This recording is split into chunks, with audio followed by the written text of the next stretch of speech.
Good morning, YouTube. Do you have your coffee? If not, go pour yourself a cup of coffee, tea, or whatever it is. What's your whistle on this fine Sunday morning? I think today is going to be a good day. So I'll wait for you while you get yourself situated. I got to get myself situated too, because we got to talk about some things.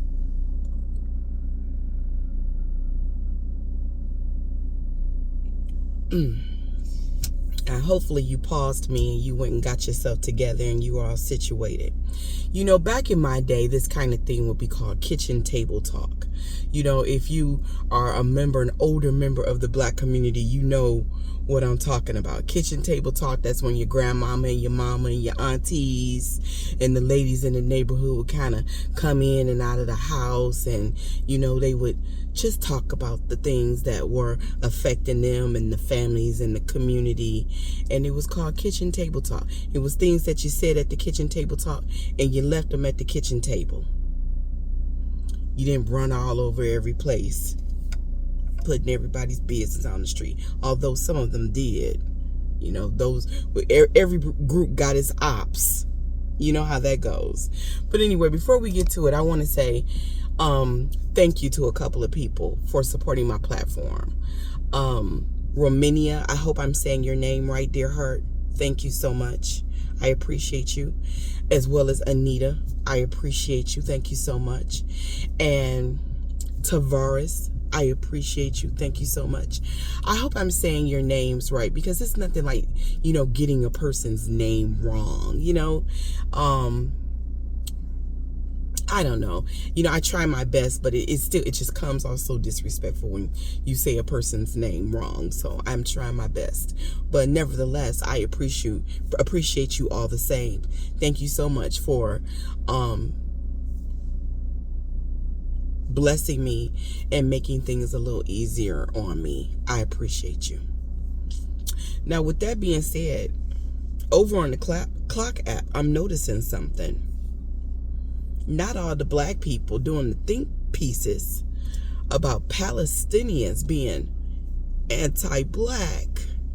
If you follow me over on the clock app, if you've been following me for a while, remember TikTok banned one of my accounts last year, and so all my people had to follow me again. TikTok doesn't like it when Black folk tell the truth too much. You know, they'll get you, because what happens is when you tell the truth about racism in particular, it upsets racists. And then they all join together, and then they report your account. And then TikTok bans your account because now you have all these community violations. But it's also TikTok's fault, because TikTok, they're not really good or fast about restoring your page. And so I created the page that I now have now. But point is, last year, I was trying to tell my poor people who are out here looking a little sketch that Palestinians don't like y'all. Listen, baby, and I know I say it all the time, I'm a native Detroiter. If you're from Detroit, if you know, you know. Detroit has a huge Palestinian population. Huge. I grew up amongst Palestinians. I have actual lived experiences with Palestinian people. Okay? They own all the gas stations, the party stores, restaurants. There are whole cities where they reside. Dearborn Heights. A lot of them are in Troy. A lot of them are in Southfield. A lot of them are in Hamtramck. If you know, you know. When I did these videos, I was also talking to a lot of native New Yorkers, and they were saying the same thing. They were saying that they have the same experiences with Palestinians in their communities as well. You know, the only reason why Black people are going so hard for Palestinians, it's a couple of reasons. The first one being, obviously, for obvious reasons, white supremacy has conditioned us to put everyone first except for us, to put everything first except for blackness. So if there's a group of people in turmoil, in need of help, and if they are lighter than black, a lot of black people are, when I tell you they're going to fight tooth and nail, think Samuel L. Jackson in that movie Django, and how he held on to Leo and was like, I love you, I love you, master, I love you. It's a lot of black people that think like that. And and the other people, they know this. They know this. The white people, the Palestinian people, the Latino people, the Asian people, they know how insecure black people are in their blackness. A lot of us. And they know that we are willing, a lot of us, not me, but a lot of black people are willing to sacrifice ourselves, our people, and our own communities in favor of theirs, because they think that they will be accepted. Somehow their self-esteem and their self-worth is tied intricately into what others think about them. And for some reason, not what we think about ourselves. And that is a painful reality. It is so hurtful for me to admit, but the truth is the truth. The truth is the truth. And then you have black people who made the argument, well, the Palestinians have always been down with the Black Panthers. Let me tell you a little bit about that for those of you all who are confused. Back in the 60s and the 70s, during the days of Huey and black, the Black Liberation Party, black people who were fighting for equality and civil rights and equity, they saw their fight being reflected in what was happening to the Palestinian people. And so black people made the decision to become in allyship with those Palestinians, despite the fact that those Palestinians did nothing for black people. Go Google it. I dare you. I dare you. That's what happened. Again, black people, we are not perfect. We're not perfect. And sometimes we get confused about who the enemy is and what the fight is really about. And lines become blurred. And just because you can draw on similarities between our plight and somebody else's plight doesn't necessarily mean that they're our friend. Black Palestinians have been trying to educate black people throughout the world about how they have been treated in their home. And black people, we don't listen to them because we don't think that anything that's coming out of the mouth of a black person is worthy. If it's coming out of the mouth of a white person or other, then we're listening.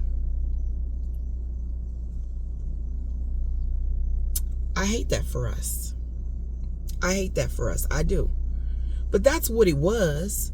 Palestinians, they don't give a fuck about black people.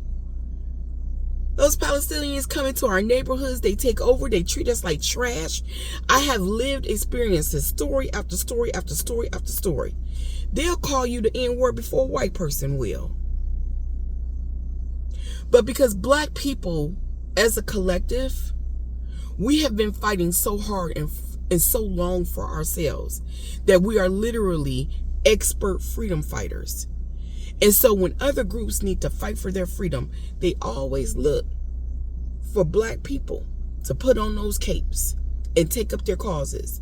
And unfortunately, a lot of black people do. And so when a black person like me says, in this election, in the 2024 election, I'm going to vote blue no matter who, because I'm not putting anyone above my people.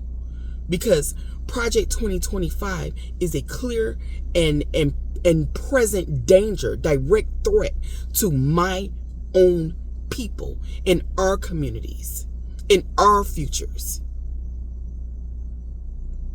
And so, yeah, I'm sorry that there's a genocide is happening with your people, but a silent genocide is happening with my people too. As well as over in Haiti, as well as over in the Sudan, as well as over in the Congo. I had some unhinged nut in my comments when I made the comment. I'm voting blue no matter who for this election. I'm an independent. I vote. I'll vote for the best person, period. I just haven't come across a viable Republican. And the Republican Party has lost their shit. So I can't see my way going that way. So basically, at the end of the day, I'm a left-leaning progressive. Independent. That's who I am, in a nutshell. And I vote for the people who have the best plan for my people. Not the people who have the worst plan for my people. And before you black people get in there and you got your anti-voting rhetoric, I will block you. I will block you, because just say you don't give a fuck about your people and move on off my page. It's about checkers, not chess. And actually, we would be a lot further ahead if we voted in those state and local elections, and then just show up every 8 years for a presidential election. We'd have a whole lot more, and we'd be a whole lot further ahead if we had more of our people in positions of power. But because y'all don't go out and vote, that's not the case. You can't complain about the process if you don't participate in the process. Clock that. But anyway, I had this unhinged lady in my comments, and she said, I thought you were smart. I thought you were more intelligent than that. It's so weird. It's so weird how non-black people, the minute you say, I'm looking out for black people and for the I'm the betterment of black people. I'm concerned about black people. That's who I'm putting first. That's who I'm thinking about when I go out and cast my vote. And it's the way they really do feel like black people should be throwing away American democracy in favor of what's going on in Gaza. A part of my vote, not a lot of it, but a part of my vote is inclusive of that. Because there's nothing that I can do if Trump is the president. There's nothing I can do for Gaza. Palestinians, there's nothing I can do about that. With Harris, there's a shot. There's a shot.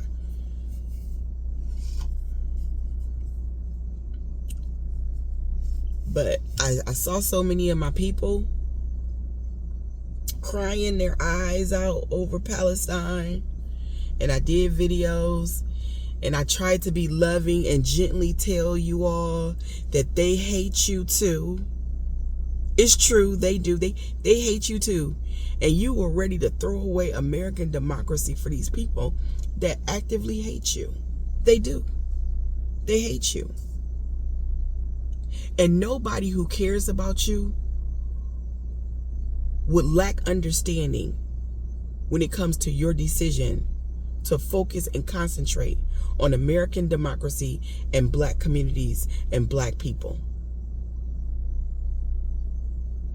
If they cared about you and if they cared about black people, they would not be trying to talk you out of that. They would not be trying to talk you into caring less about yourself and more about them. I promise you that. 1 + 1 gonna always equal 2.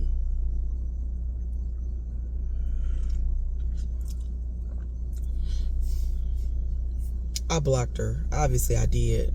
I mean, she was just ranting. And then when I blocked her from one account, she found another account, started ranting from that account.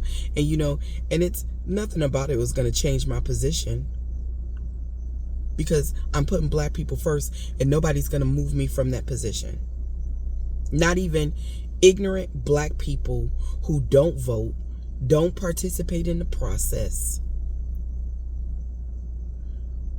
don't understand all of the nuance involved in politics and policy. Some people, like I said in another video, I just can't have dialogue with. And stupid, I'm never going to be able to sit down and have a conversation with that. And stupid people are constantly commenting. And so I'm constantly blocking. Because nobody, not the anti-black and not the anti-intellectual, is going to talk me out of not doing what is best for my black community. Nobody is going to talk me out of that. And it's so funny that a lot of these black people who are going so hard for Palestine right now didn't even understand. Well, I can remember 10 years ago being called anti-Semitic. Excuse me, because I tell the truth about Israel. This conflict has been going on for generations. And I would say something about Israel because I remember a time when you couldn't say nothing. You couldn't say shit bad about Israel or they called you anti-Semitic. And the only reason why you couldn't say anything bad about Israel is because of the Holocaust, which everyone thinks is the biggest genocide ever committed against the people, and it's not. It's the biggest one ever filmed. And also too, because Israel is mentioned all throughout that Bible people love. So you can't say nothing bad about Israel, even though Israel been fucking over Palestine and Palestinians. Couldn't tell the truth about that. Yeah, I tell the truth about that. People call me anti-Semitic. People hate the truth. Excuse me. People hate the truth. Which is so funny because I remember when I wouldn't even entertain the truth once upon a time. That's what 10 years of therapy will do for you. The way you have to spoon feed yourself the truth in therapy if you are going to heal. And so your brain literally resets, and then you can't do anything but tell the truth. And then people get mad. They get mad at you for just telling the truth, for saying things that they are uncomfortable with, and forcing them to face things and think about things that they don't want to think about, they don't want to own up to, things that scare them, things that, they're lying to themselves about. Been there, done all that. But the truth really will set you free. That's not just a saying. It really will set you free. And so that's going to be basically the end of my morning coffee, but you can do two things at once. You can care about Palestine and you can care about your own people. But I question you if you are caring more about your own people, more about Palestinians than you are about your own people. Because your own people, we just saw 2 white cops walk into Sonia Massey's home and kill her over nothing. And if Project 2025, which has a plan for all of that, giving the police complete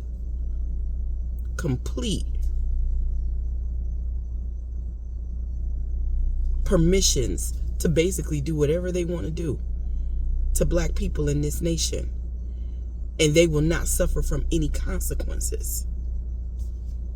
That's not an America I want to live in.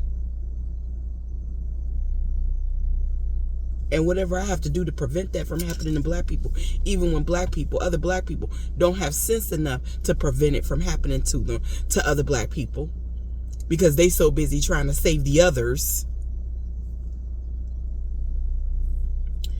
Get your priorities right. Worry about what's going on in your own house, in your own home, in your own communities, in your own situations. But if you care more about other people more than you caring about your people, white supremacy has done a number on you. And you need to sit down in a corner, light a candle, play some Anita, clean your house, and think about that shit. Because you got chains around your brain. They got you. They got you. They got your soul. And so when the others come across people that look like me, that are not saying what they want, say free Palestine, say Palestine, whatever I got to do to make sure that, Palestine and, no, black people. It's black people in my community right now that can't pay their rent. They can't afford their medications. They can't afford their copays. They can't afford their groceries. They're being evicted. They can't find any place to rent because they're being unfairly evicted, because the prices of apartments and homes are just unaffordable. And then all this racism and what the police are doing out here to black men, women, and children. I only got so much energy. And so I have to decide on who and what gets my energy. And it's black people. They are who gets my energy at the end of the day. They are who I rally behind. They are who I fight for. And nobody gets to tell me that I can't do that, because they are more important than me, than us. That doesn't work for me. Y'all have a day.